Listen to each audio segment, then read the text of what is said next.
പന്നിയുടെ മോൻ.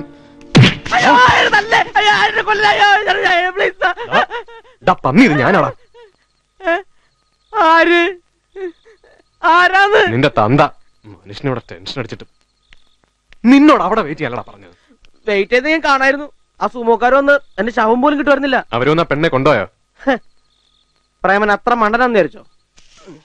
ചന്ദ്രേട്ടൻ വണ്ടി കൊണ്ട് ആശുപത്രിയുടെ ഗേറ്റ് കിടന്നപ്പോഴേക്കും ബോധം തെളിഞ്ഞു. ഉടനെ രക്ഷപ്പെട്ടില്ലെങ്കിൽ അവരൊന്ന് രണ്ടാളെയും കൊല്ലുമെന്ന് പറഞ്ഞു മധു. ആര്? മധു. മാധുരിയേ.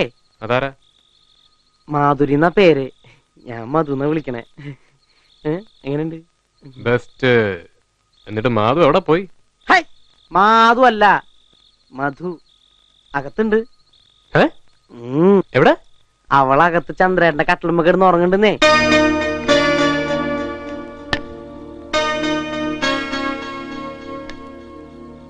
നല്ല ഉറക്ക. ഭയങ്കര. അകത്തെ താട്ടേക്ക് ഉറപ്പില്ലാന്ന് പറഞ്ഞ് പുറത്ത് താഴോട്ട് പൂട്ടിച്ച് ആ താക്കോലും വെച്ച് കിടന്ന് ഉറങ്ങണ കള്ളി. ഈ പണ്ടാരത്തിനെ ഇങ്ങോട്ട് കെട്ടിയെടുക്ക ആരാ പറഞ്ഞു? ഞാൻ പിന്നെ കൊണ്ടുണ്ടു. പ്രായം കൂടുതൽ പെണ്ണല്ലേ, അതൊരു സുന്ദരി. അതിന് ഇവളെന്താ നിന്റെ പെങ്ങളാ? പെങ്ങളൊന്നുമല്ല. എന്ത്? ഞാനൊന്നും പറഞ്ഞില്ല.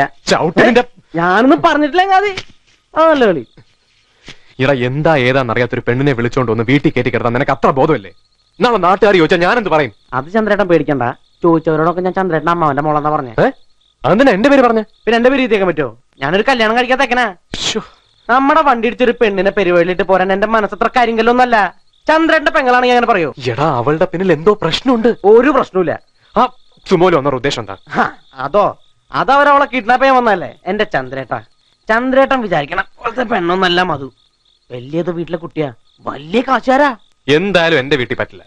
അല്ലെങ്കിൽ തന്നെ 100 കൂട്ടം പ്രശ്നങ്ങളാ. അതിന്റെ ഇടയിൽ ഇതും കൂടെ തലയെ കയറ്റി വെക്കാൻ വയ്യ. ഞാൻ കയറ്റിക്കൊള്ളാം. ചന്ദ്രേട്ടൻ വിഷമം വിചാരിക്കരുത്. എന്നെ അവൾക്ക് വലിയ ഇഷ്ടാ. എനിക്ക് എന്റെ ജീവിതത്തിലെ ഒരു പുതിയ അധ്യായം തുറക്കാണ് ചന്ദ്രേട്ടാ. ഓഹോ, തുറന്നോളൂ. Thank you. നാളെ നേരം വെളുക്കുമ്പോ അധ്യായം തുറന്ന് ഇറങ്ങിക്കോണം ഇവിടുന്ന്.